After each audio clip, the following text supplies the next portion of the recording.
I'm Joy. Ormus Gold Oil Review 2025. Third eye opening or just expensive salt water? Scam versus legit.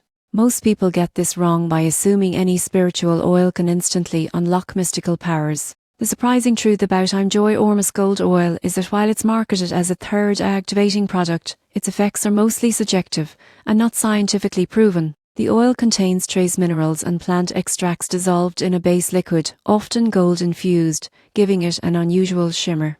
You won't believe how attractive the packaging and marketing are, but user experiences vary widely. Some report heightened focus or mild energy sensations after use, while others notice no difference at all. It's important to understand that effects are largely placebo-driven. The oil is not harmful when used topically in small amounts, but the price point is high and claims of spiritual awakening are unverified. The surprising truth is that much of the perceived benefit comes from intention, meditation and mindfulness practices paired with use, not the oil itself. In conclusion, I'm Joy Ormus Gold Oil is legit as a cosmetic or novelty item, but expect spiritual benefits cautiously. Use it as a ritual tool if desired, but don't spend expecting instant third eye enlightenment. Approach with realistic expectations and mindfulness, and it can be an enjoyable addition to your wellness routine.